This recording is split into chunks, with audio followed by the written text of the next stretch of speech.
Earlier this week, I had a long discussion with Homeland Security on the what I believe is the human trafficking ring that's connected to all the crimes that are going on here. The uh, murder attempt on my life, where I was ambushed and shot my home by surprise. But also, I told them this story about Mike Lawhon, the previous homeowner, and he died just a couple weeks before I bought this home. And I didn't meet him. I was going through a realtor at the time, and he was married to a Sarah Lawhon. They're a young couple. He's 27, and I was told it was an accident. I didn't think anything about it. Since everything's happened, I had one person tell me, the ex-wife actually said that I was chosen to buy this home, and that made me, it makes sense. If I was chosen to buy it, then it's, Mike Lawhon was chosen to die, and that would be a capital murder case if that's the case. And I want to show you what I found doing the research after I was shot on, which makes it what I believe that it looks like he was murdered here and then taken to Fort Worth, and here you can see his obituary here online, where he's married to Sarah Lawhon, and what happened at the time. I tried to make a deal. He was still alive. I first looked at this house October 1st, 2008. And it was too much. I walked away from the negotiations, and then I got a call from my realtor, Janine Pruitt, saying that Mike had died, and that Sarah, the widow, would drop the price $35,000 if I would buy this home, and I only paid $130 for it. So that is an incredible amount, and at the time I thought it was my good fortune, but now looking back, then we know what happened. Here's some of the family members, and I've had communications with Susan McGaina, who called me on the phone. I'm going to tell you about that. Barbara Pickering, that wrote a very rude message to me with some red flags in her message, so she might know something. And Brian Tennis, who said that there was a confrontation before Mike died, and his current wife, I guess, lived here at the time, and so we're going to talk about that. And then his mom, Sue Tennis, and that was one of the places that he supposedly died at. And this truly, this needs to be investigated. That's all there is to it. And so William Michael Don Lawhon. And so here on my Facebook, okay, if you go to Facebook photo albums, when I first looked at this house on October 1st, 2008, I took pictures as I walked through it with my realtor. These are the pictures. I've got them uploaded. So this was day one. This is before I owned the house. Keep in mind that Mike is alive on this day, okay?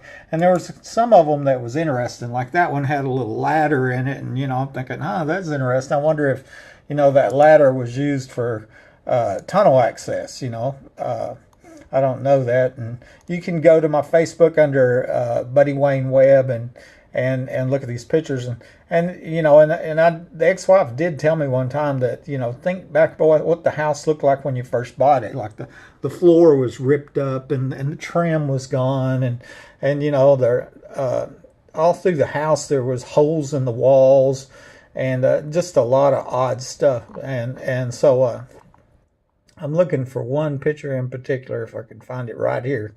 This one. This was the most important one for this story, because what it did, this is the kitchen looking through to the utility room. I don't know if you can see it here. I'm going to try to get it focused up.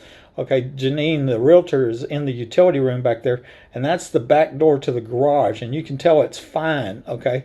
And that's important because 28 days later, then I meet the home inspector here, and the doorknob is gone. There's a hole where that doorknob was at. Somebody kicked the door in, and Mike died on the 12th, okay?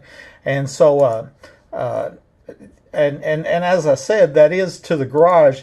And so what I'm thinking is that whoever killed him, they kicked that door in, And so I'm going to play a little video. While I'm here in the garage, I want to show you this home right here. It might be hard to see. Right in the middle of this garage door, somebody took a hacksaw and cut it there and there. I've since repaired it and put supports inside here, changed the whole assembly out. But when I first moved here, when you take a 16-foot aluminum door and you cut it in the middle, then it's going to just bend like that. And you can stick your arm up there and you can grab this safety release right here that usually has a cord. Mine doesn't have a cord no more on it for a reason. and you pull that cord, and you're in this house in about 30 seconds. And that's where I suspect, because that door was kicked out before I bought the house, if you remember I told you earlier, and possibly they come in through this garage because it was easy entrance. It was really rigged. It's truly, I've never seen nothing like it.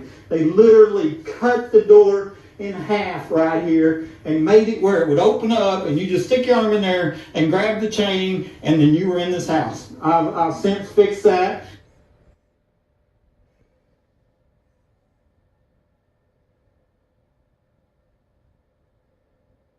Okay, you can see where it's cut there, and what it's telling you here is that they made these two cuts, took a hammer and they bent that down, and then there was that open space there, and it truly, you could just easily bend that 16-foot door, stick your arm up there, pull the safety release, open that. So, you know, just logically, I'm thinking that's the, you know, whoever rigged that door, you know, maybe that's who killed Mike, you know. So they come in the garage door, they were in 5 seconds, and the garage door, the back door was locked, they kicked that in, and then possibly chased him down and killed him. And so I have another picture here. Okay, and this one here, I don't know if you can see it any better, but it's showing Janine there, the back door, and that was taken October 1st, 2008. This is the property inspection report, okay, or you know what, it's bigger than that, but basically it's Perkins Brazier. I met him here on October 28, 2008. So 28 days later, I met him, and it's documented on the report that there's a hole in the laundry room door, okay. And what it was is that doorknob was kicked out. Somebody brute force entered this house, and I suspect that maybe that was when the people that killed Mike that did that, you know.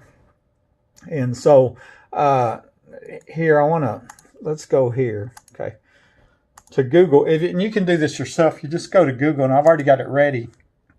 We're going to go to the Odessa American site. I'm doing an advanced search for Michael Don Lawhon, okay, and this is what pops up, okay, just on Google. Anybody can get there, okay, and you'll notice that there's 2 death notices for Mike Lawhon, okay. Do you see that when you search the Odessa American?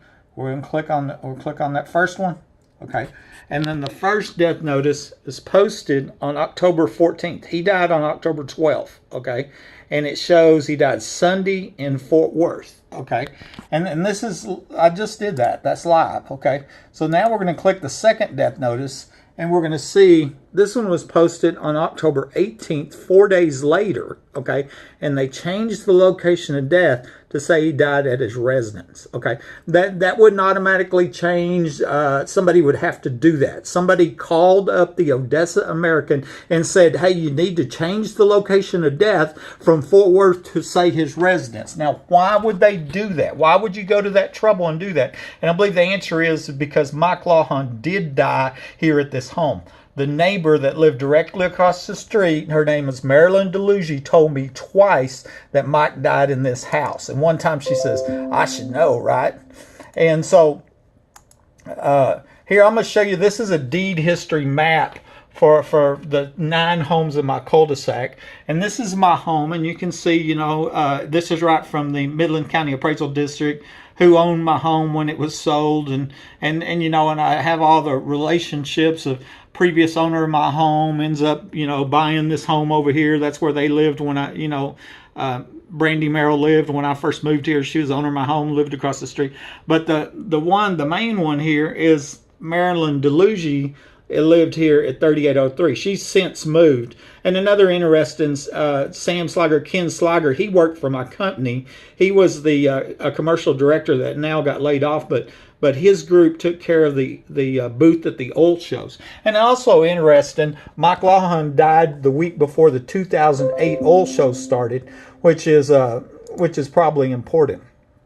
I've got notifications coming in, as you can see. Okay, and so here we got the medical examiner's case records for Mike Lawhon, and it shows he died in Fort Worth of acute propraxifene intoxication. I think that's Darvocet or something like that. And I went to the Archives of Internal Medicine, looked it up, and it said large quantities of Darvon's, what it was, here, and it's rare poisoning. That's what it says. Severe poisoning is rare. Okay, that's what I found. So that's what he died of. And I remember also being told that Secret is a group of doctors who are killing people for profit. And then I'm thinking, I wonder if this rare poisoning of this medicine would have anything to do with the death of Mike Lawhon,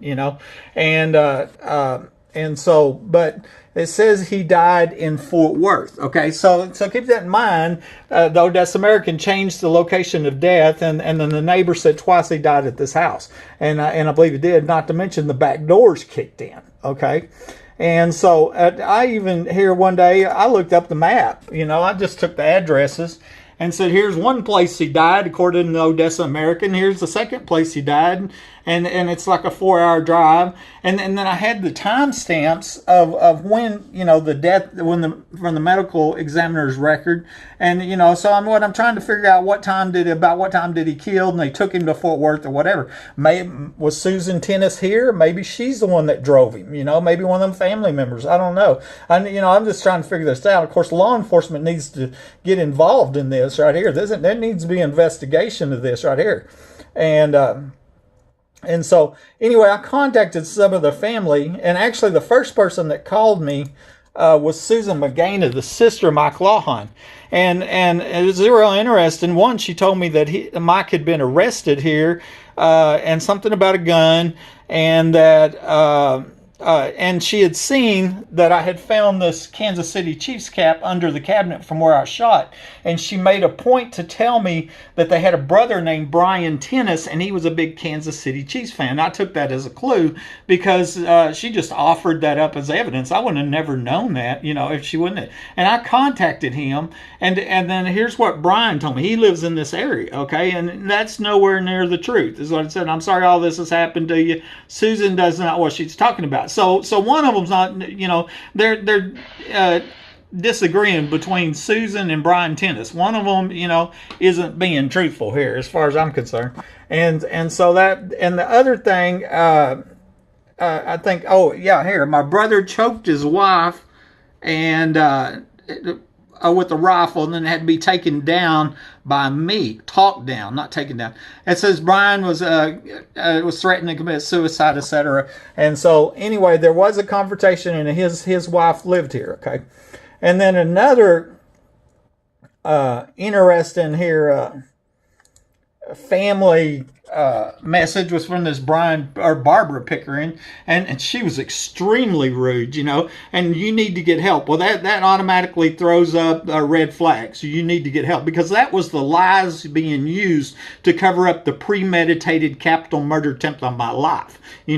Obviously I'm the crime victim, home minding my own business, and somebody come to my home with guns. Multiple people saying there's tunnels here. I'm shot by somebody under the ground. So something here, possibly Barbara Pickering knows something, and she, law enforcement might want to talk to her. And if she does know something about this house and it's involved in capital crimes, it would be wise of her to go to talk to law enforcement, so it doesn't look like she's trying to cover up capital crimes. Okay, so here's the mother. We can't ask the mother, Susan Tennis,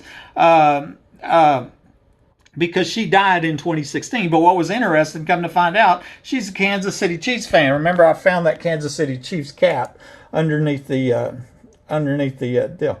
And then one other weird thing that happened here, and here, Sarah Lawhon, the widow, which was separated and going through a divorce from Mike when he died, and back in 2013, and keep in mind, this is, 5 years after I'd already moved here, and a year after I'm shot.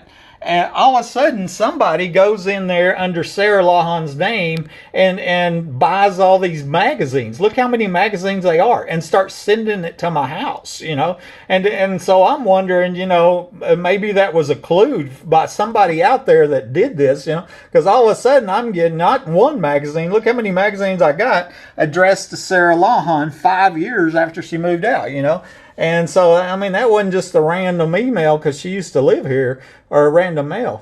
And so, anyways, somebody needs to look at this.